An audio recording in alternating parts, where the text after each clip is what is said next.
शहरातील पंचवटी परिसर पुन्हा एकदा गोळीबाराच्या घटनेने हादरलाय। पेठ रोडवरील राहुलवाडी येथे मंगळवारी दिनांक 16 सप्टेंबर रोजी मध्यरात्रीनंतर दोन टोळ्यातील जुन्या वादातून झालेल्या हल्ल्यात सागर विठ्ठल जाधव हा युवक गंभीर जखमी झालाय। त्याच्यावर खासगी रुग्णालयात उपचार सुरू असून त्याची प्रकृती चिंताजनक असल्याची वैद्यकीय सूत्रांनी सांगितलंय।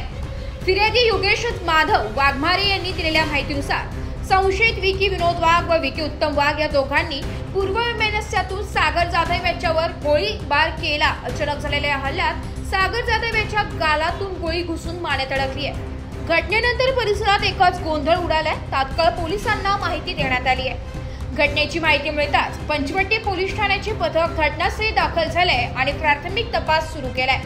वैद्यकीय अधिकाऱ्यांनी सांगितले की सागर जाधव याची प्रकृती गंभीर असून सतत डॉक्टरांच्या देखरेखीखाली त्याच्यावर उपचार सुरू आहे। पोलिसांनी या प्रकरणात गुन्हा दाखल करून तपासाला सुरुवात केली आहे। 2 महिन्यांपूर्वी पंचवटी पोलीस ठाण्याच्या हद्दीत घडलेल्या टोळी युद्धातील काही संशयित अद्याप फरार आहेत। त्यापैकीच काहींचा या गोळीबारात सहभाग असण्याची शक्यता पोलिसांनी व्यक्त केली आहे। या पार्श्वभूमीवर पोलिसांनी संशयितांचा शोध घेण्यासाठी विशेष मोहीम हाती घेतली असून परिसरात तणावाचं वातावरण आहे। या घटनेमुळे पंचवटी परिसर पुन्हा एकदा असुरक्षित झाल्याची भावना नागरिकांमध्ये निर्माण झाली आहे। वाढत्या टोळी युद्धाच्या घटनांमुळे नागरिकांच्या सुरक्षिततेचा प्रश्न पुन्हा ऐरणीवर आलाय। ब्युरो रिपोर्ट, नाशिक लोकशाही न्यूज, नाशिक।